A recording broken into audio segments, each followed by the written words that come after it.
Olá, queridos. Aqui quem fala é o Kleber e eu gostaria de te convidar a meditar em uma palavra que muitas pessoas acabam ficando confundidas em relação a ela. E a palavra ela está relacionada a pecado dos pais. Muitas pessoas acabam se perguntando: pagarei eu pelo pecado dos meus pais?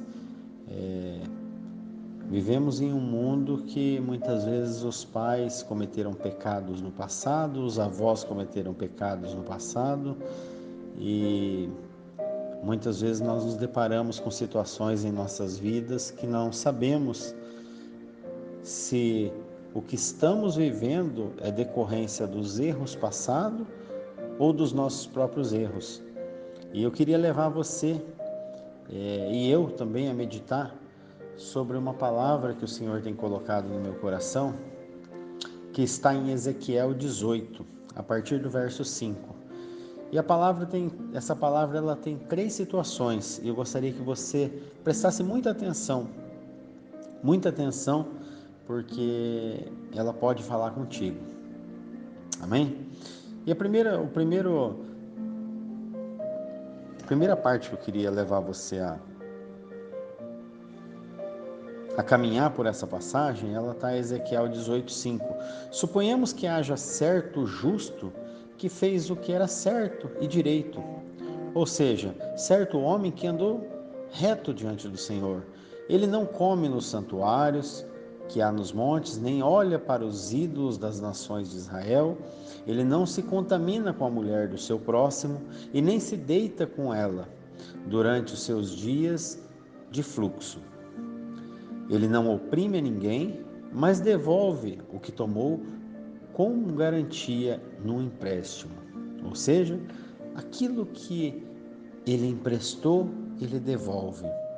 Não comete roubos, mas dá comida aos famintos e fornece roupa para os despidos.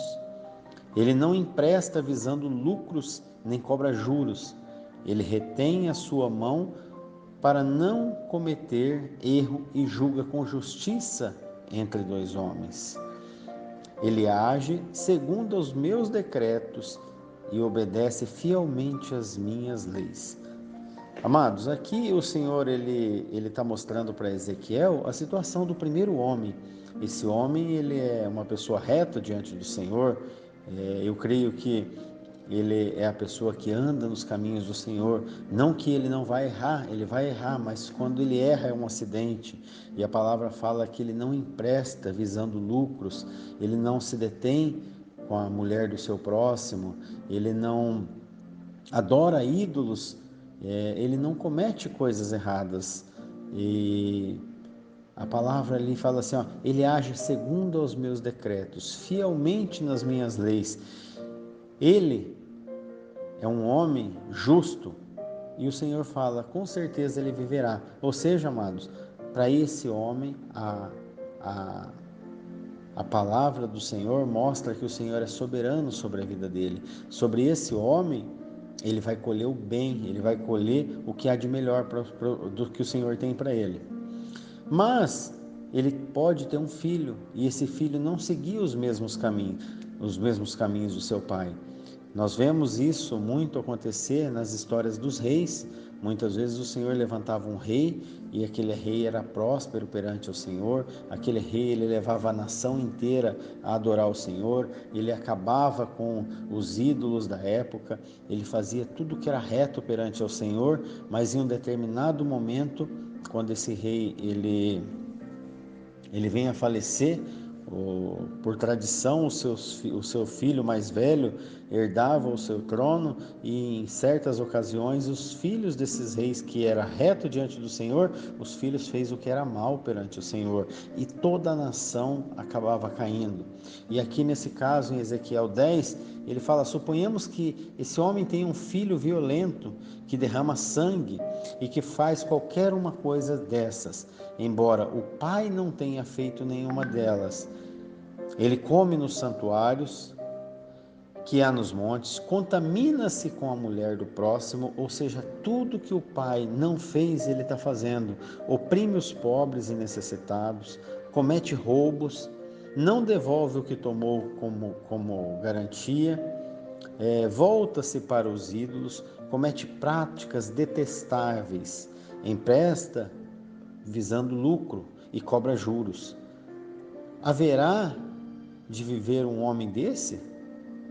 O Senhor perguntando: será que uma pessoa que comete tamanha injustiça, que faz tudo conforme bem tem vontade, haverá de viver um homem desse?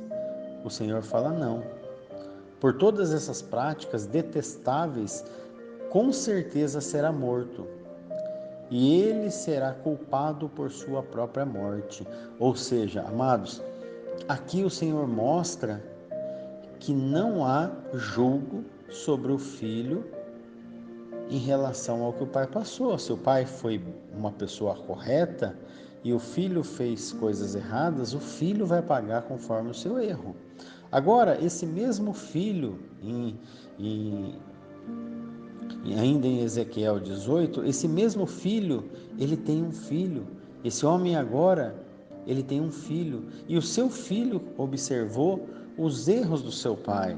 Ou seja, seu avô andou reto perante o Senhor, o filho dele, que é o seu pai agora, fez o que era mal perante o Senhor, mas supondo que esse filho tenha um filho e vê todos os pecados que seu pai comete, embora os veja, não cometa. Ou seja, muitas vezes nós olhamos para os nossos pais e nós vemos que a vida deles não foi tão certa como deveria ser. Muitas vezes eles não andaram tão certo como deveriam andar. Mas o Senhor, ele é misericordioso. E nessa passagem aqui, mas suponhamos que um filho tenha ele mesmo um filho e vê todos os pecados que seu pai comete, embora os veja, não o comete. Ele não come nos santuários que há nos montes, nem olha para os ídolos das nações de Israel, não se contamina com a mulher do próximo, ele não oprime a ninguém, nem exige garantias para o empréstimo, não comete roubos, não dá comida, mas dá comida aos famintos e fornece roupas aos despidos. Ele retém a mão para não pecar e não empresta visando lucros nem cobra juros. Guarda as minhas leis e age segundo os meus decretos. Amados, aqui o Senhor volta para o filho que não cometeu os erros que, no caso aqui, o pai cometeu. Ele deveria pagar pelo erro do pai? Não. O Senhor fala assim, ele não morrerá por causa da iniquidade do seu pai, certamente ele viverá, ou seja, não haverá julgo sobre o erro passado. Amados, eu não sei a situação que você tem vivido, se você já se presenciou em uma situação dessa, mas a palavra do Senhor conforta. Mas o seu pai morrerá por causa da sua própria iniquidade, pois não praticou extorsão, roubo com seu compatriota e fez o que era errado no meio do seu povo. Contudo, vocês me perguntam, por que o filho não partilha da culpa do seu pai? Uma vez que o seu filho fez o que era justo e direito, teve cuidado de guardar todos os decretos, com certeza ele viverá. Em certa situação, Moisés quis tomar a culpa do povo para si. E ele foi diante do Senhor e falou assim: Senhor, esse povo pecou gravemente. Assim tornou Moisés ao Senhor e disse: ora, esse povo cometeu grande pecado, fazendo para si deuses de ouro. Ele estava indignado porque ele tinha percebido que o Senhor estava preparando o caminho do povo, mas o povo mesmo assim fez coisa errada. E ele vai diante do Senhor.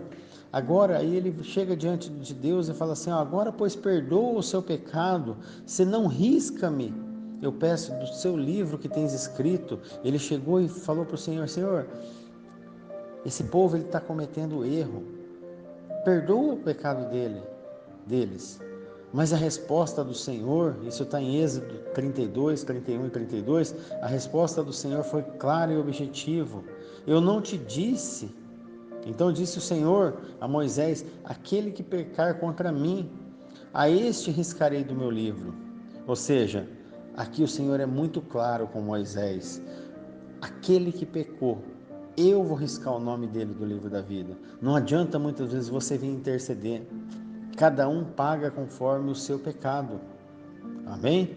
Por isso a Bíblia diz: de maneira que cada um de nós dará conta a si mesmo para Deus. Tudo aquilo, amados, que você fizer, você vai estar diante do Senhor e você vai dar conta. Isso está Romanos 14, 12. Porque todos nós devemos comparecer ante um tribunal. Amados, haverá um tribunal para que cada um de nós levamos ao Senhor tudo aquilo que nós fazemos, para que cada um receba segundo o que tiver feito por meio do corpo, ou bem ou mal, está em 2 Coríntios 5,10. Ou seja, tudo aquilo que você fizer, amados, nessa terra, você vai ter que levar um dia diante do tribunal. Hoje nós temos um advogado junto a Deus. Nós temos um advogado que pode julgar, pode advogar por você, desde que você o contrate, desde que você o convide. Se você não o convidar, esse advogado, para estar vivendo junto com você, para estar advogando as suas causas, vai chegar um dia que você vai ter que ir diante de um tribunal sem levar advogado. E aí eu acredito que a situação fica um pouquinho pior. Em Gálatas 6,5 fala assim, porque cada qual levará a sua própria carga. Amados, olhe para o Senhor. Não precisa se preocupar com os erros passados. Não precisa se preocupar com os erros dos seus filhos. A palavra é clara para nós em relação a isso. Em Ezequiel 18,4 o Senhor fala assim, todos me pertencem, tanto o pai como o filho me pertencem, e aquele que pecar morrerá. Ou seja, o juízo vem para aquele que faz a coisa errada. Por isso que fica claro que só morre os pais no lugar dos filhos se forem cúmplices. Amados, nós não podemos ser cúmplices de pecados de ninguém. Nós não podemos encobertar pecados dos nossos filhos.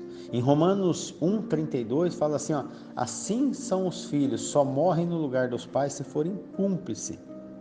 São dignos de mortes o que tais coisas praticam, não somente as fazem, mas também consente as que fazem. Amém? Se você consentir com o erro do teu filho, você está sendo cúmplice dele. Então, queridos, não seja cúmplice, não aceite o erro do teu próximo, adverte-o. Aquele que pecar, morrerá. O filho não leva a culpa do pai, e nem o pai levará a culpa do filho. A justiça do justo lhe será acreditada, e a impiedade do ímpio lhe será cobrada. Mas, se um ímpio se desviar de todos os pecados que cometeu, e obedecer todos os meus decretos, e fizer o que é justo e direito, com certeza viverá, e não morrerá. Não se terá lembrança de nenhuma das ofensas que cometeu, devido às coisas justas que já tiver feito, e ele viverá. Amados, o Senhor ainda fala assim, teria eu algum prazer na morte do ímpio? Não. Olha só, o Senhor, o nosso Deus, Ele deu o que era de mais precioso para Ele, para salvar o ímpio, para nos tirar do império das trevas. Ele nos apresentou um plano de salvação. Ele nos mostrou o caminho. Jesus fala assim, eu sou o caminho, a verdade e a vida. Ninguém vem ao Pai senão por mim. Amados, muitas vezes você deve estar passando em algumas situações de confusão. Poxa, por que minha vida não vai? Por que tudo dá errado? É hora de apagar os dardos inflamados que Satanás coloca na nossa mente e olhar para o alvo. O alvo é Cristo. Esquecer os erros, pedir perdão pelos erros e aceitar o Senhor Jesus como único Senhor e Salvador e viver uma vida nova. O passado acabou. Uma nova história o Senhor tem para a tua vida. Amém? Que o Senhor esteja abençoando a tua vida em nome de Jesus.